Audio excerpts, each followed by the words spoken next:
આજના વિડીયોમાં હું તમારી સાથે ખૂબ જ ઉપયોગી આઈડિયા શેર કરીશ જેનાથી તમારા ઘણા બધા કામ સરળ થઈ જશે. તો વિડીયો એન્ડ સુધી જોજો. તો ચાલો વિડીયોને સ્ટાર્ટ કરીએ. તો જો આ રીતના જે મોટા પેકેટ આવે છે ને મમરાના આવે છે અને બીજા ઘણા બધા આવે છે, તો તેને છે ને આપણે ખોલીએ, પણ આટલો મોટો આપણે જો ડબ્બામાં ના ભરવું હોય ને તો આપણે એમને એમ રાખીએ છીએ ને તો નરમ થઈ જાય છે. તો તેના માટે આપણે શું કરવાનું છે ને, આ રીતે આપણે જે તેની ખોલેલી પટ્ટી હોય ને તેને છે ને આપણે એક છરી લઈ લેવાની. જો આ રીતે અહીંયા મેં છરી લઈ લીધી છે, પણ તેને છે ને આપણે ગેસ ઉપર સરસ ગરમ કરી લેવાની અને ત્યાર પછી આપણે ખોલેલા ભાગ ઉપર આ રીતે પ્રેસ કરવાની, ફેરવવાની. જો બંને બાજુથી આ રીતે ફેરવી દેશો ને તમે તો એકદમ તમારે પેક થઈ જશે. તો આપણને છે ને મોટા ડબ્બામાં ભરવું પણ ન પડે, એમને આપણે થેલી ટીંગાડવાનું પણ હોય છે એમાં. જુઓ તમે, તો આપણે ક્યાંય ખીડીમાં પણ ટીંગાડી શકાય અને મોટા ડબ્બામાં પણ એમને એમ થેલીને રાખી શકાય. ખૂબ જ સરસ આઈડિયા છે, તમે ટ્રાય કરીને જરૂરથી જોજો. ત્યાર પછી જો આ રીતના આપણે સ્વિચ બોર્ડ આપણે રસોડાના હોય કે ઘરમાં ક્યાંય પણ હશે ને તો ખૂબ જ ચીકણા થોડાક દિવસમાં થઈ જાય છે. કોઈ પણ આપણે જેવા તેવા હાથ લગાવતા હોય તો તેના માટે છે ને આપણે આ રીતના કોલગેટ લઈ લેવાની. જુઓ, અને થોડી અમથી કોલગેટ છે ને આપણે જ્યાં પણ દાગ તમને વધારે લાગતા હોય ને ત્યાં લગાવી દઈશું. અને ત્યાર પછી એક રૂનો આ રીતે કટકો મેં લઈ લીધો છે. આપણે કાપડનો કટકો પણ લઈ શકાય. અને ત્યાર પછી તેને તમે ફેરવશો ને કોલગેટને આ રીતે, જુઓ તો બધો જ તમારે મેલ નીકળી જશે. તમારે પાણીથી કે કોઈ પણ બીજી વસ્તુથી સાફ કરવાની જરૂર નહીં પડે અને એકદમ ચમક શાઇનિંગ આવી જશે. તમારે સ્વિચ બોર્ડ છે ને એકદમ વ્હાઇટ થઈ જશે. જુઓ, હું તમને તેનું રિઝલ્ટ પણ બતાવું છું. ખૂબ જ સરસ આનાથી સાફ થાય છે, તમે એકવાર જોજો. અને ત્યાર પછી આ રીતે ઘસી અને ટીશ્યુ પેપરથી લૂછી નાખવાનું, એટલે કદાચ ભીનાશ થઈ હોય તો તે પણ આપણે સુકાઈ જાય સરસ રીતે. જુઓ કેટલું ચમક આવી ગઈ છે. ખૂબ જ સરસ આ ટીપ્સ છે, તમે એકવાર જરૂરથી ટ્રાય કરીને જોજો. એકદમ સ્વચ્છ થઈ ગયું છે. અને ત્યાર પછી આપણે કદાચ ઘરમાં નાના બાળકો હોય ને તો એની આપણે બીક રહે. જુઓ, ક્યારેક કોઈનું બોર્ડ નીચે હોય ને તો આ રીતે તેમાં પ્લગમાં હાથ નાખવાથી તેમને શોર્ટ આવી શકે. તો તેના માટે આપણે શું કરવાનું, આ રીતના જે બિંદી હોય છે ને આપણી પાસે, તો આ રીતે તેમાં છે ને આપણે બિંદી લગાવી દેવાની. અને કોઈ ઘરમાં વડીલ હોય કે આપણને પણ ક્યારેક યાદ ના રહે કોની સ્વિચ કઈ છે, તો આ રીતે આપણે માર્કર પેનથી નામ લખી લેવાય. જો ફેનની હોય તો F લખી લેવાય, કે પછી લાઇટની હોય તો L લખી શકાય. તમારે જે પણ જરૂરિયાત પ્રમાણે તમે લખી શકો. તો ખૂબ જ સરસ આઈડિયા છે. આ રીતે એકવાર તમે ટ્રાય કરીને જરૂરથી જોજો. આ રીતે આપણે કોબી છે ને ક્યારેક એકદમ ઝીણી જોઈએ સંભારા માટે, કે પછી આપણે કોઈ ચાઇનીઝ આઇટમમાં નાખતા હોય ને નૂડલ્સ વગેરેમાં, કે તો આ રીતે છરીથી કાપીએ ને તો ટાઈમ પણ ખૂબ જ જાય છે અને એકદમ જાડી જાડી કપાય છે. તો તમને એકદમ ઝીણી કોબી કાપવા માટે અને એકદમ ફટાફટ માટેની આ ટિપ્સ છે. જુઓ, આ રીતે પિલર આવે છે ને, આ રીતે આપણે છોલતા હોઈએ બટેટા ડુંગળી, એનાથી આપણે આ રીતે કોબી કટ કરીશું ને તો આપણે બે ફાયદા થશે. જો આ રીતે આપણે ઝીણી કોબી એકદમ કપાશે અને એકદમ ફટાફટ થઈ જશે. તમે આ રીતે જો, તમને કાપીને બતાવું છું કેટલી ઝીણી ઝીણી કોબી કપાય છે અને વાર પણ નથી લાગતી. જો આ રીતે આપણને છરી વગેરે આપણે લાગવાની પણ બીક નહીં રહે. અને તમે જોઈ શકો છો આપણે જે નૂડલ્સમાં એકદમ બારીક કોબી જોઈએ આપણે એકદમ ઝીણી ઝીણી, તો જુઓ એકદમ ઝીણી થશે અને ફટાફટ થઈ જશે. આ તો હું તમને વિડીયોમાં બતાવું છું ને એટલા માટે મને વાર લાગી છે. જો આ રીતે કોબીને તમે જોઈ શકો છો, આપણે સંભારામાં સરસ લાગે. આ રીતે તમે ટ્રાય જરૂરથી કરજો એકવાર. ખૂબ જ સરસ આઈડિયા છે. અને આ જો આપણે છરીથી કટ કરી છે એ કેટલી મોટી છે, તો આ રીતે આપણે કટ કરીને તમે ટ્રાય જરૂરથી કરજો. અને સારો લાગે તો લાઇક કમેન્ટ પણ જરૂરથી કરજો. તો જ્યારે આપણે ઉતાવળમાં હોય અને આપણે આ રીતે ગરમ બાફેલા બટેટા છોલવા હોય ને તો તેના માટે તમને એક સરસ ટિપ્સ બતાવું છું. જો આ રીતનું આપણી પાસે ઝારું હોય છે ને, પૂરી વગેરે આપણે તળતા હોઈએ, તે આપણે લઈને ઊંધું રાખવાનું. જુઓ, પ્લેટ એક નીચે રાખવાની અને ત્યાર પછી બટેટાના આ રીતે આપણે ફાડા કરી લેવાના. અને આ રીતે તમે કરશો ને તો તમને બે ફાયદા થશે. આ રીતે છાલ પણ નીકળી જશે, ગરમ હશે તો વધારે ગરમ પણ આપણને ન લાગે.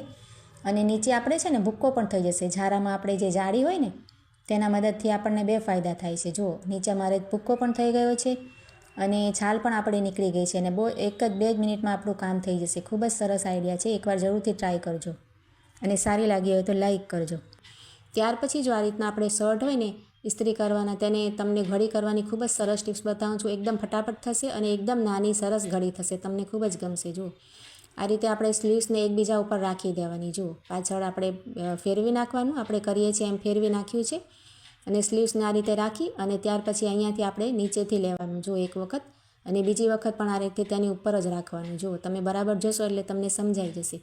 આ તો હું તમને બતાવું છું એટલે વાર લાગે છે. ત્યાર પછી આ બાજુથી કરવાનું અને આ બાજુથી એકવાર ઘડી કરી અને તેમાં પોકેટ જેવું થાય ને તેની અંદર આ રીતે નાખી દેવાની. ખૂબ જ સરસ ઘડી થાય છે. આ રીતે તમે ટ્રાય કરજો અને એકદમ ફટાફટ થઈ જાય છે અને સરસ પણ લાગે છે. જો આગળથી તમે બતાવું છું, એકદમ નાની ઘડી થાય. આપણે ટ્રાવેલ્સમાં ક્યાંક જવું હોય ને તો સરસ આપણે કપડાં પણ વધારે પ્રમાણમાં આવી જાય. એ જ રીતે આપણે ટી શર્ટની પણ તમને એક સરસ ઘડી બતાવું છું. જુઓ, આ રીતે પાછળથી આપણે ફોલ્ડ કરીએ છીએ ને એ રીતે આપણે ફોલ્ડ કરી લેવાની અને ત્યાર પછી આ રીતે સ્લીવ્સ પણ એની ઉપર આ રીતે જ મૂકી દેવાની. બંને બાજુથી આ રીતે કરવાનું સામસામે. જુઓ, અને ત્યાર પછી આપણે છે ને આ બાજુથી એક વખત કરવાનું અને જે તેનું ગળું છે ને તેની અંદર આપણે આ સામેનો ભાગ એડ કરી દેવાનું, જો આ રીતે પરોવી દેવાનું તેની અંદર.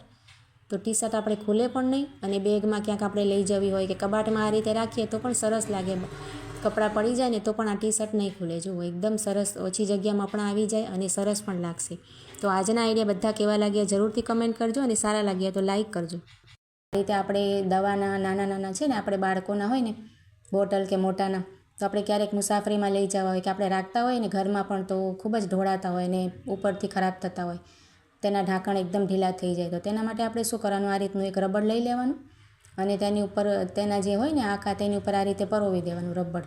અને ત્યાર પછી તેને તમે બંધ કરશો ને તો દવા તમારી જરા પણ નહીં ઢોળાય. કદાચ શીશી આ રીતે કોઈ બાળક ઊંધી કરી નાખે કે પછી આ રીતે આપણે ક્યાંક મુસાફરીમાં પર્સમાં પણ લઈ જઈએ ને તો પણ એકદમ સરસ રહે. જો તમારે ઢોળાશે પણ નહીં. તો ખૂબ જ સરસ આઈડિયા છે, જરૂરથી ટ્રાય કરજો. હવે ત્યાર પછી જો ક્યારેક બાળક આપણે ઘરમાં લેસન કરવા બેસતા હોય ને ઘરમાં નાના બાળકો, અને આ રીતે આપણે લખ્યું હોય ને આપણે ચેકવા માટે ચેક રબડ ના હોય ને તો બાળકો વારે ખોવાઈ નાખતા હોય. તો ક્યારેક ઘરમાં અવેલેબલ ના હોય ને ચેક રબડ, તો તેના માટે ચેકવા માટે તમને સરસ એક આઈડિયા બતાવું છું. આપણે શું કરવાનું, આ રીતના જે રબડ આપણે માથામાં નાખવાના આવે છે ને આપણે ઘરમાં હોય જ છે કે બધાના, તો તે આપણે લઈ લેવાનું અને આંગળીમાં આ રીતે આપણે પરોવી દેવાનું. જો આ રીતે સરસ ફિટ કરી દેવાનું. ત્યાર પછી જો હું તમને ચેકીને બતાવું છું. આ રીતે તમારું કોઈ પણ પેન્સિલનું લખેલું હશે ને તો તમારે સરસ રીતે ચેકાઈ જશે. નાના બાળકોને ખૂબ જ સરસ આઈડિયા છે. જો આ રીતે ખોવાઈ નાખતા હોય વારે અને ઘરમાં લખતા હોય ને આ રીતે, તમે જો તમને પાછું પણ બતાવું છું, આ રીતે સરસ રીતે ચેકાઈ જશે. તમે જરૂરથી ટ્રાય કરજો, ખૂબ જ સરસ આઈડિયા છે અને સારો લાગે તો લાઇક કરજો. હવે ત્યાર પછી ક્યારેક આપણે આ રીતના નાના કોલ્ડ્રિંકના બોટલ હોય ને બાળકો પીતા હોય તો રોજ ઘણા બધા ભેગા થઈ જાય. તો તેના બે તમને ખૂબ જ સરસ ઉપયોગ બતાવું છું. આપણે શું કરવાનું, કોઈ પણ છરી જરાક આપણે ગેસ ઉપર ગરમ કરી લઈએ ને ત્યાર પછી તેનું જો આ રીતે 2 ભાગ કરી લેવાના, નીચેથી થોડુંક આ રીતે કટ કરી લેવાનું.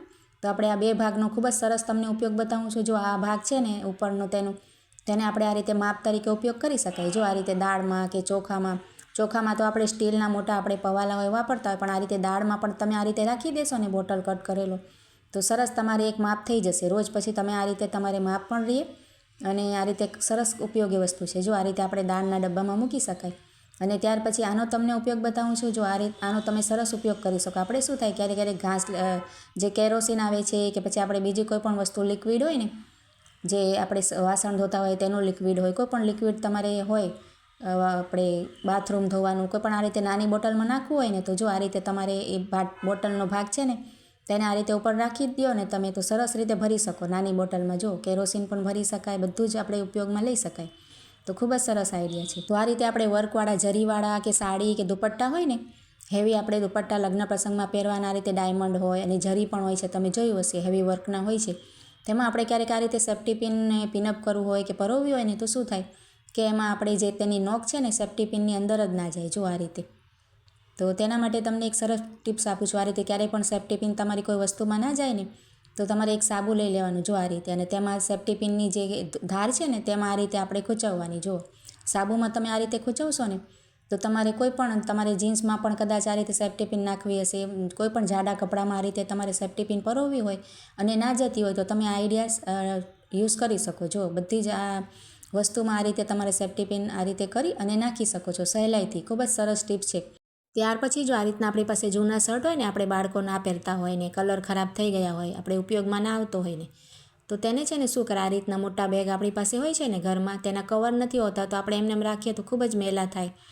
તો તેને સરસ રાખવા માટે આપણે શું કરવાનું, જો આ રીતના શર્ટ હોય ને તેને આ રીતે આપણે પહેરાવી દેવાનું. જો તમે આ રીતના કોઈ પણ શર્ટ લઈ શકો. તમારી પાસે શર્ટ ના હોય તો તમે ટી શર્ટ પણ લઈ શકો. જો કેવું સરસ આપણે કવર થઈ જાય અને મેલું પણ ન થાય અને ક્યાંય પણ આ રીતે આપણે બહાર પણ રાખી શકાય. જો ધૂળ માટી પણ તેની ઉપર નહીં ચડે. તો આજના આઈડિયા કેવા લાગ્યા કમેન્ટ કરજો અને સારા લાગ્યા હોય તો ચેનલને સબસ્ક્રાઈબ કરો.